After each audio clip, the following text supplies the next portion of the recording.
How you doing, YouTube? Matt Massive Beer Reviews back with yet another review. Wheaton Stout. I have not done this beer, have not had this beer in quite some time, so I'm kind of excited to give it a whirl. Wheaton Stout from Stone. This is, I don't know what iteration this is, 5th or 6th. This is a stout brewed with pecans, wheat, and rye, 1/4 aged in bourbon barrels. So it's a blended stout and barrel aged beer. And this has to do, the name comes from between Drew Curtis, Will Wheaton, and Stone Brewing's Greg Koch concocted this several years ago. I forget when it originally came out. This is a 2019 edition. I want to say the first one came out around 13 or 14. I could be wrong. But I've dug this beer. But again, like I said, I have not had it since it was only available in bottles. And label-wise, it's cool. It's always kind of like Bacardi. I've always kind of dug it. So yeah, let's see what the sucker has to offer. I mean, she looks like a stout. Look at that. Pinky finger, just over a pinky finger. What I like my coffee to look like, colored head. Huge, tight, compact bubbles with a nice, rich, dark body to her. She is no doubt a stout. It's got a nose. Yeah, you get a little bit of that rye whiskey barrel in there. It's a little bit spicier than what you'd expect. Big roasted malts, but it's being tempered by a decent amount of sweetness, so it doesn't smell like it comes off overly sweet or overly bittering, but it smells like more of that sweetness and that bittering that roasts, a little bit of barrel char, maybe a little bit of hopping that's kind of cancel everything out.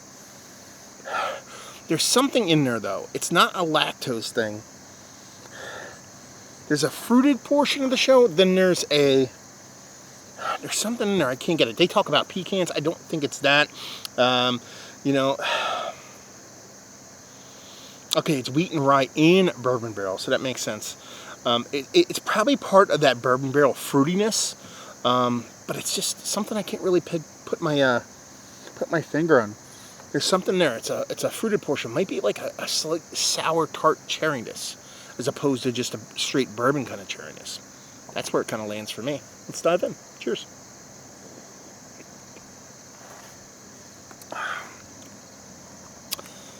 Now I know what it is. I did not think about it.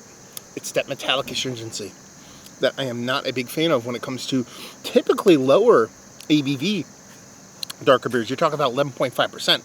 This beer is not low in ABV by any means, but a lot of your lower stouts and porters, I tend to get this really metallic kind of astringency from them.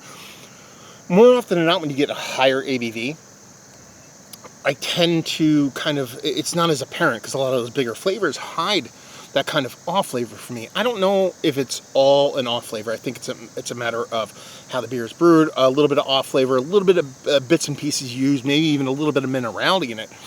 But this one really does have it, and I actually smelled it. It had that kind of nickel, sweaty nickel kind of thing when you hold a nickel in your hands, kind of metallic thing going on, and it falls through in the taste.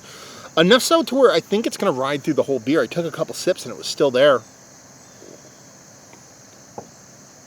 And even when I taste it now, it's still kind of there. So it's kind of hard to get past. But beyond that, soft bourbon character, nothing too crazy. You're talking about a quarter barrel aged, kind of makes sense. But you can tell there's something to it. There's a nice, rich, caramelly kind of chocolatiness to it.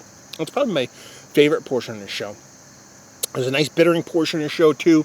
Roasted malt hops, has to be hops at play here, too. It's that bittering rising above your typical kind of roasted malt bittering astringency.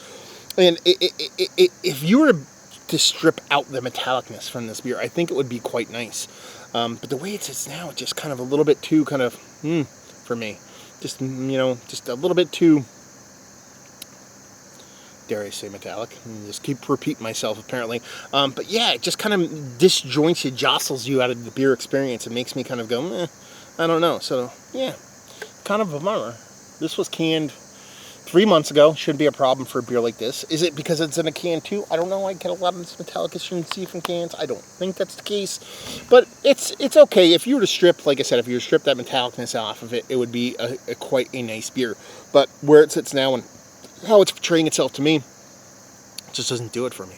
So let's talk about it. Is it one of the better barrel-aged, albeit blended barrel-aged beers that I've had as like definitely on the outside looking in? That metallic astringency just kind of kills it for me and keeps me from enjoying a beer I used to really enjoy. Value and availability, it's Stone. Chances are you can find it everywhere at a reasonable price and leave you with, if you like what we like this beer, if that metallic thing doesn't bother you, I'm super hypersensitive to it. So take that with a grain of salt. It's something that I'm just very, very, very susceptible to.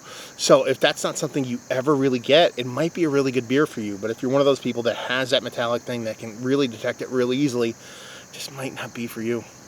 There you go. Another review in the books.